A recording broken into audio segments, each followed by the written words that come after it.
Assalamualaikum warahmatullahi wabarakatuh. Jumpa lagi dalam pelajaran bahasa Indonesia.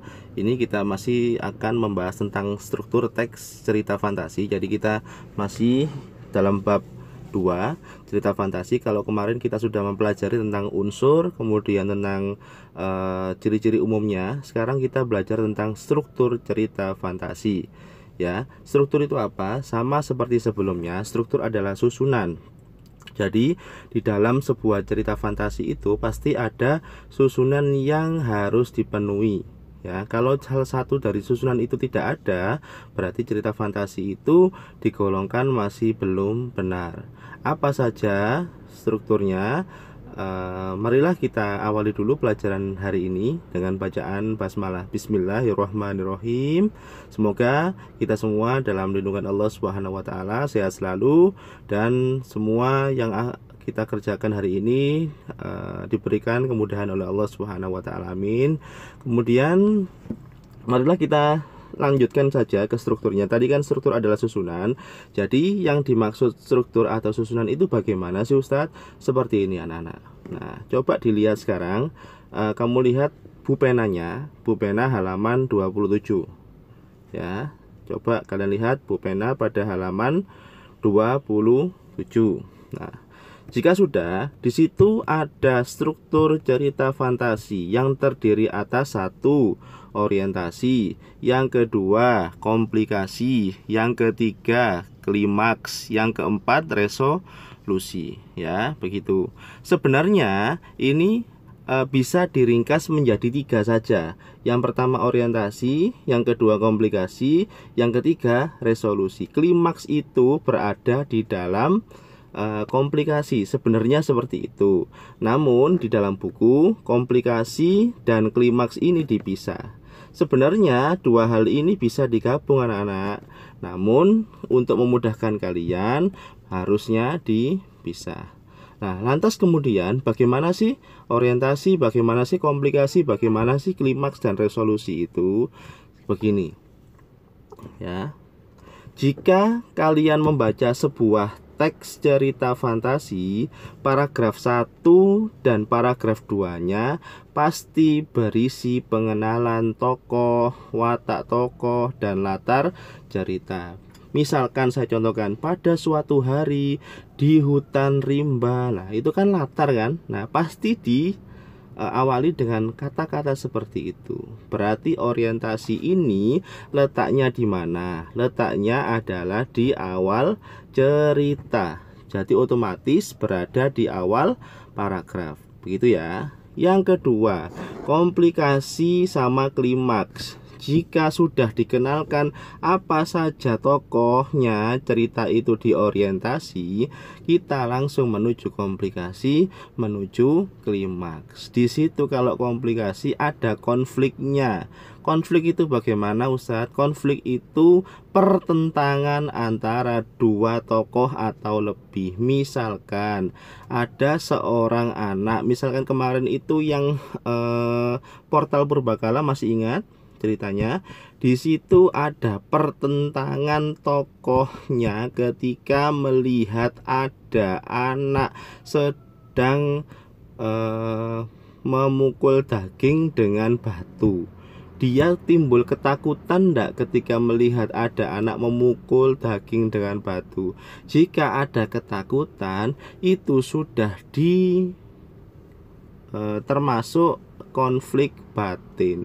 Ada sesuatu yang bergejolak di dalam dirinya. Dia takut, itu termasuk konflik. Konflik apa? Konflik batin. Dia menegur kemudian memukul anak yang memukul batu itu adalah konflik fisik. Jika psikis itu apa? Psikis itu hanya dia bisa ngomong saja, anak itu ngapain sih kok memukul-mukul daging dengan batu? Nah, itulah yang dimaksud dengan konflik psikis atau komplikasi psikis ya anak ya. Jadi konflik itu ada 3. Yang pertama batin, fisik atau psikis. Jadi 3. Kemudian klimaks. Klimaks itu apanya? Klimaks itu adalah puncak masalah. Puncak masalah itu berarti sedang panas-panasnya. Nah, misalkan di portal Purbakala kemarin 2 orang. Yang pertama itu kan kemarin ada anak yang memukul batu itu ke Yos kan, dengan Tuan Galdi kalau tidak salah. Nah kemudian ada Agil. Nah itu adalah 3 orang yang berperan dalam cerita. Misalkan di situ Agil, Yos dan Tuan Galdi itu menuju portal purbakala dengan berlari, kemudian Agilnya tidak kuat kan, itu ditolong dengan Tuan Galdi. Nah itulah yang dimaksud dengan klimaks ya, puncak masalah, tegang-tegangnya, seru-serunya ini. Ya, ini adalah bagian terserunya. Seru itu adalah puncak masalah. Sedangkan yang terakhir resolusi, penyelesaian. Jadi sudah ada penyelesaiannya. Jadi di situ sudah tidak ada lagi konfliknya, sudah baikan. Contohnya apa resolusi atau penyelesaiannya? Ketika Agil dibangunkan oleh ibunya di gua, bangun, bangun, bangun. Nah itulah kita lihat bahwa si Agil itu ternyata hanya bermimpi saja masuk portal purbakala itu. Begitu nak ya. Nah selanjutnya, nah sekarang kita setelah itu tadi unsur intrinsik, kita membahas tentang unsur kebahasaan. Ada kata sifat ya, sama ini masih dalam pupena, lanjutannya setelah unsur tadi. Di situ ada kata sifat, ada kata keterangan. Nah kata sifat itu apa Ustadz? Misalkan anak itu cantik, cantik itu termasuk kata sifat ya. Anak itu takut, takut itu termasuk kata sifat. Itu ya nak ya. Ya, kata sifat. Takut, kemudian sakit itu termasuk kata sifat. Jika ditambahi dengan kata sangat, jika ditambahi dengan kata paling, itu masuk pada kata keterangan. Ini maaf ya, ini terbalik ya nak ya. Ini terbalik. Seharusnya ini kakak dulu baru KS. KK itu kata keterangan, KS itu kata sifat. Kemudian berarti kalau rajin itu kata sifat, palingnya kata apa? Kata keterangan. Begitu nak. Nah, ini adalah unsur kebahasaan dari kata sifat dan kata keterangan. Selanjutnya ya. Kemudian di situ ada kalimat langsung dan tidak langsung, nak ya. Nah, jika kalimat langsung itu begini. Tina berkata, aku tidak masuk besok. Aku mau menjenguk nenek yang sedang sakit. Dia berkata kepada siapa?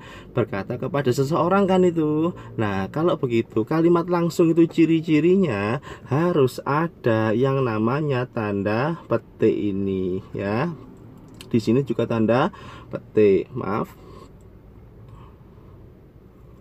Di sini juga tanda petik. Kemudian jika kalimat tidak langsung, ini pengubahan. Nah, Tina kan berkata pada seseorang, misalkan Tina berkata pada X misalkan. Nah, X itu ngomong kemudian ke orang lain lagi.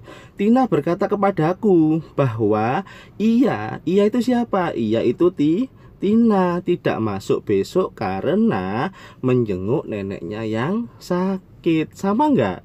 Sama, tetapi kalau kalimat tidak langsung tidak ada tanda petiknya di sini. Tidak ada kan tanda petiknya. Itulah bedanya kalimat langsung dan tidak langsung. Jika kalimat langsung itu ada tanda petiknya di mana? Di kalimatnya ya. Tidak usah di Tina berkatanya, tidak usah.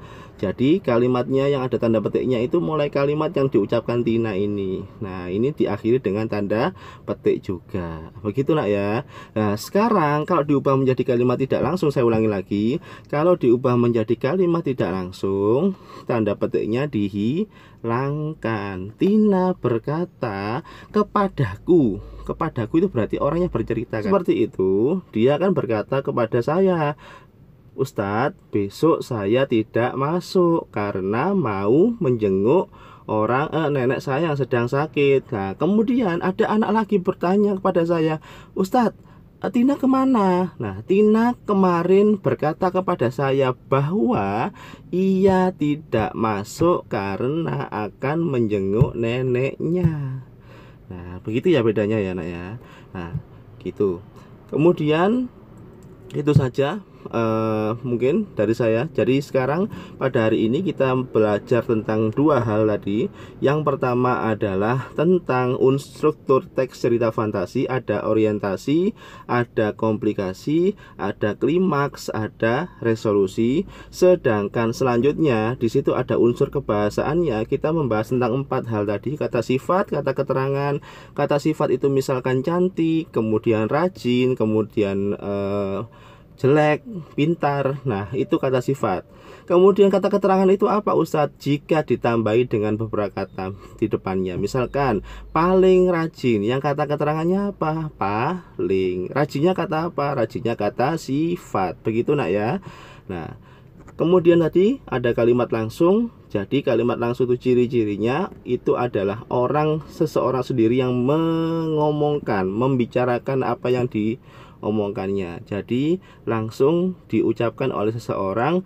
Nah, penulisannya menggunakan tanda petik di awal dan di akhir kalimat yang diucapkan. Begitu ya. Sedangkan kalimat tidak langsung adalah pengubahan dari kalimat langsung, diganti dengan kata apa? Diganti dengan kata bahwa ini, dan tidak perlu ada tanda petik. Itu saja mungkin dari saya. Terima kasih atas perhatiannya. Semoga semua baik-baik saja, kemudian sehat selalu, dan hari ini diberikan kesehatan oleh Allah Subhanahu wa taala, diberi kelancaran oleh Allah Subhanahu wa taala dalam melakukan segala hal.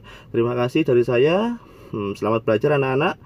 Marilah kita akhiri pelajaran dengan hari ini dengan bacaan hamdalah. Alhamdulillahirabbil alamin. Terima kasih. Assalamualaikum warahmatullahi wabarakatuh.